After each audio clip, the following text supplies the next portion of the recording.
Hey guys, welcome back. In today's video, we are talking about shorts, covering the 0 AMC shares, how correction is imminent, and many more in this video. First, we're taking a look at this. So you can see from this article, it says, AMC Entertainment Holdings sees large decline in short interest.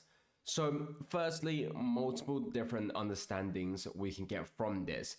Now, what we can get from this is, firstly, if we're seeing a decline in short interest, it means that the thesis for AMC has completely shifted.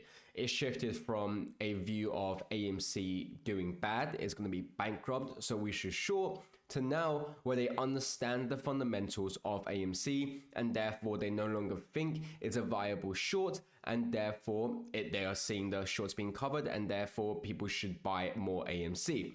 Now, the second thing is also understanding that if there hasn't been a change in terms of how they view the fundamentals of AMC, if they still think that AMC is a bad company, but we are still also seeing a decline in the short interest, it would mean that they obviously are just covering these shorts because they are afraid of holding on, because they are unsure of what's about to happen. So they obviously want to protect their capital because they know that shorting against AMC is obviously a very risky move because it just ends up in an infinite spiral of you constantly having to create more shorts, to financial short positions, to create more synthetics, and it obviously eats into your capital. And so there's that. But it's also important as the ones that, what about the naked shorts and the ones hidden as long? And that's the third possibility. When we see a large decline in short interest, like we talked about, it could be the first two possibility, or it could be that they're shifting the focus behind the scenes. What I mean by that is that we have seen how they're able to obviously hide these short positions. We talked about how the short interest data that we are given isn't actually accurate because it's self-reported. It doesn't count as the ones they've marked and hid as obviously longs. And when you take a look at this, we can see that the shares available to borrow for AMC was actually at 1.0 shares available to borrow. So on one hand, we're seeing a large decline in short interest. On another hand, we're seeing all these shares actually being borrowed. So, when we take a look at that, when shares are borrowed, they're often used to obviously short against AMC. We have seen this in the past. We have obviously talked about this. So if we're seeing a large decline in the short interest, why are we also seeing the short shares, of course, being taken, being borrowed? And so it obviously doesn't make sense. And so like we said, it could also be the possibility that because we are seeing this decline in short interest, it's actually because they're hiding the short shares. They want to make it look like they've, gone out, they've covered the AMC shares, but actually they're still in, but they just kind of drifted it into, like we talked about, the naked shores, the offshores, all the ones that actually doesn't need to be reported nor shown to the public. And therefore it creates a view that people are no longer shorting AMC and that you're not in this play to fight against the hedge funds anymore. Because at the end of the day, we talked about this. Every move that they try and do and use, the tactics that they use, are obviously ways to create an incentive for you to sell your AMC shares. Again, as always, none of this is ever financial advice, so do take out so much, do own due diligence and research.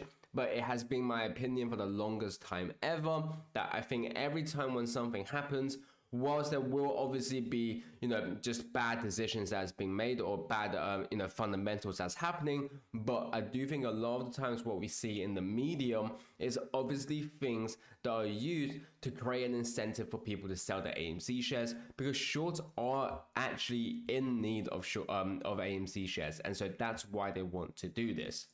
Furthermore, if we take a look at this, remember, short sellers needed to pay for hundreds of fake paid for opinion pieces against AMC again in 2024. If we were wrong, they wouldn't waste their time, energy, and money to do this. Buy, add, hold, winning. And for those of you who obviously been keeping up to date, whether it's on this channel, whether it's just overall, you obviously see that during 2024, almost every single week, there's a news piece article on AMC, and typically they're obviously talking about why AMC is bad, why you should sell your AMC shares, and why you should stay away from AMC shares. And again, we talked about this. What is the reason for these articles? is to create an incentive for two possible outcomes. For the first thing, for the ones who have AMC shares to sell their AMC shares. For the second is for the people who are interested in AMC shares to not buy AMC shares. And again, what this does is obviously, firstly, by selling AMC shares, it frees up more, real shares into the market. It allows these shorts to obviously cover. It allows these shorts to obviously rehypothecate and create more synthetics. And secondly, when you, put people off from buying AMC shares, it removes the buyer pressure. And that's obviously another important aspect.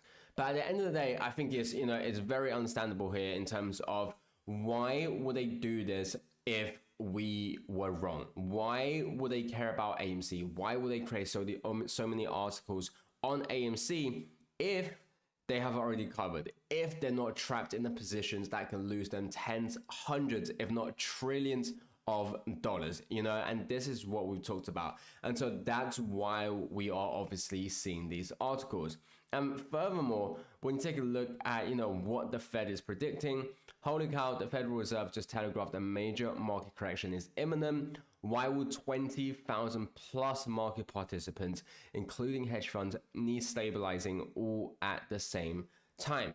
So it's obviously very interesting to see this, because something that you will realize recently is how, like we talked about, the liquidity problem of these firms. Now, what you will also see is how certain hedge funds, especially the ones who are over leveraged, who are in risky positions, are all starting to increase their loans. So they're trying to borrow money. When you take a look at Virtue, you'll see that their long-term debt has gone up. When you take a look at Citadel, we know that they took loans. They're selling bonds to obviously raise money. All of these things are showing that hedge funds are trying to increase their capital.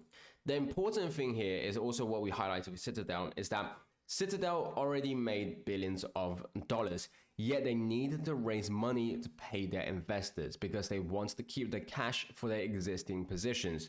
Why is that? Well, like we talked about, they are obviously worried about what's to happen. They need the money to keep these short positions afloat. Like we've said, these positions eat into their capital, because every single day you have to finance your short positions. Every single day for AMC to continuously stay low, you have to create more synthetics, which obviously cost money. And so that's why I've always said in terms of why retail will beat the institutions, because it doesn't cost us a single dollar apart from the very moment we buy the shares. That's the only cost we'll ever incur in terms of holding AMC. And then after that, we don't have to pay. And it will come to a point eventually where it will be paid because AMC will be issued out a dividend. But for the shorts, on the other hand, it costs them money to obviously short these positions. It costs them money to hold on to these short positions, and it costs them money to create more synthetics of these short positions. And so it's why I said we will beat them. It is only a matter of time. And right now we are seeing this happen as they are starting to show weaknesses in their liquidity, in their capital, in their margin. And that's exactly how we are going to be attacking them. Like I said, that's why I'm excited for what's to come. That's why the Fed, that's why, you're seeing these regulations trying to obviously warn everyone for what's about to happen. You can also see leveraged hedge funds have borrowed $5.8 trillion as of September 30th, 2024. And so this relates to what we talked about here, a major market correction. And it's about understanding, like you said, the leverage problem. We talked about the capital problem. We talked about the liquidity problem. And this stems from the fact that they've borrowed so much money. When you're borrowing money, you're obviously using money you don't have. And so you've increased your risk, and it will come to a time where you have to pay back the loans. But if your positions are obviously doing bad, if you're trapped in certain positions in which you can't cover, then these loans could obviously become a problem. And so adding on to what we talked about earlier in terms of the shorts obviously having to pay for their short positions, they also have to pay interest on the loans they took out. And especially when you understand that they've took and borrowed billions of dollars in order to short AMC, in order to create more AMC synthetics, just think about how much short interest payment and the interest payment on these loans that they obviously have to pay. So like I said, you can see obviously multiple reasons for why shorts are losing money every single day. why possibly going back to what we talked about at the start in terms of why they're covering, because they obviously don't see the light at the end of the tunnel. They are obviously struggling and failing, and they know that the retail will beat them. Anyway guys, thanks for watching. I'll catch you guys next time.